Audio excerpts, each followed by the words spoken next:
ആ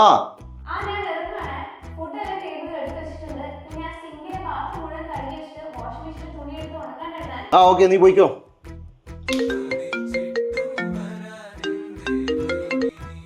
പൊളിച്ചെടുത്തേ പറവനെ.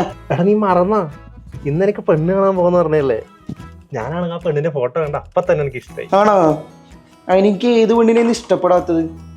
എടാ നീ നല്ലപോലെ ആലോചിച്ചിട്ട് തന്നെയാണോ ഈ കല്യാണം കഴിഞ്ഞവരല്ല നീ ഇങ്ങനെ പറയുന്നത്? എടാ ഈ അലുവയും തിരിച്ചറിയാൻ പറ്റാത്ത നീ കല്യാണം കഴിച്ചിട്ട് എന്ത് കാണിക്കാനാണ്? നിനക്ക് ജെൻഡർ ഇക്വാലിറ്റി എന്താണെന്ന് അറിയോ? എടാ നിനക്ക് കുക്കിംഗ് അറിയോ? നിനക്ക് അലക്കാൻ അറിയോ? നിനക്ക് അടിച്ചുവാരി നിലം തുടക്കാൻ അറിയോ? ഇതിൽ ഏറ്റവും ബുദ്ധിമുട്ടുള്ള പണിയാണ് പാത്രം കഴുകൽ. എനിക്ക് ഇഷ്ടമല്ല. എടാ കുക്ക് ചെയ്യാൻ വേണ്ടി ഓവൻ ഉണ്ട്, അലക്കാൻ വാഷിംഗ് മെഷീൻ ഉണ്ട്, ഉണക്കാൻ ഡ്രയർ ഉണ്ട്, പാത്രം കഴുകാനാണെങ്കിൽ ഡിഷ് വാഷറും ഉണ്ട്. പിന്നെന്താ ഡിഷ് വാഷറാ? അതെന്നാ സാധനം? നീ പറഞ്ഞ ബാക്കി എല്ലാ മെഷീനും എൻ്റെ കയ്യിലുണ്ട്. പാത്രം കഴുകാനും മെഷീൻ ഉണ്ടാ? എടാ എനിക്ക് ഇപ്പം അത് മേടിക്കണം. പെണ്ണ് കാണാൻ നമുക്ക് പിന്നെ പോവാം. ഇപ്പം നീ പറഞ്ഞ ഡിഷ് വാഷർ മേടിക്കാൻ പോവാ. നീ പേടിക്കണ്ട. പെണ്ണ് കാണാൻ പോകാൻ പറ്റാത്തവൻ്റെ വിഷമം നിനക്ക് മാറ്റിത്തരാം. ഞാൻ നിനക്ക് സോനയിൽ നിന്ന് നല്ല അടിപൊളി ലഗോൺ ബിരിയാണി മേടിച്ചുതരാം. ഓക്കെ അല്ലേ? എന്നാ ഓക്കെ. ഇങ്ങനെയാണ് എനിക്ക് 33 വയസ്സായത്.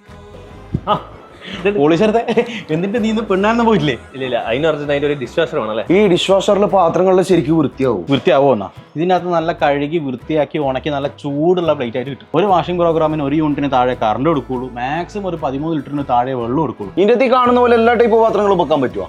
ഇത് നമ്മുടെ വീട്ടിൽ ഡെയിലി ഉപയോഗിക്കുന്ന കുക്കറായി കഴിഞ്ഞാലും നോൺ സ്റ്റിക്ക് പാത്രങ്ങളായി കഴിഞ്ഞാലും കുട്ടികളെ ഫീഡിംഗ് ബോട്ടിലായി കഴിഞ്ഞാലും എല്ലാം വെക്കാൻ കഴിയും. ഓ ഇതിൻ്റെ ഈ പാത്രങ്ങളെല്ലാം കഴുകി കഴിഞ്ഞ് ഇതേപോലെ സ്റ്റോക്ക് ചെയ്ത് വെക്കല്ലേ? ഇതിൻ്റെ ഉള്ളിൽ നിന്ന് എങ്ങനെ ഇത് കഴുകി വൃത്തിയാകുന്നത്? ഇത് നല്ല ചൂട് വെള്ളത്തിൽ 2-3 സൈക്കിൾ ആയിട്ടാണ് ഇതിന്റെ പ്രോഗ്രാം വർക്ക് ചെയ്യുന്നത്. നല്ല ചൂട് വെള്ളത്തിലായതുകൊണ്ട് തന്നെ ഇത് നല്ലോണം വൃത്തിയാവുകയും ചെയ്യും. സംഭവം അടിപൊളിയാണ്. ഇതിനെല്ലാം കുറെ പൈസ ആവുക? ഒന്നും പേടിക്കണ്ട. നിക്ഷാനിൽ ഇതിന് സ്റ്റാർട്ടിങ് 16,990 മുതലുണ്ട്. EMI-ലും കിട്ടും. എന്നാ പിന്നെ ഇതിന്റെ ഏറ്റവും ലേറ്റസ്റ്റ് മോഡൽ തന്നെ നോക്കിയിട്ട് ബില്ലായിക്കോ. ലഗോൺ ബിരിയാണി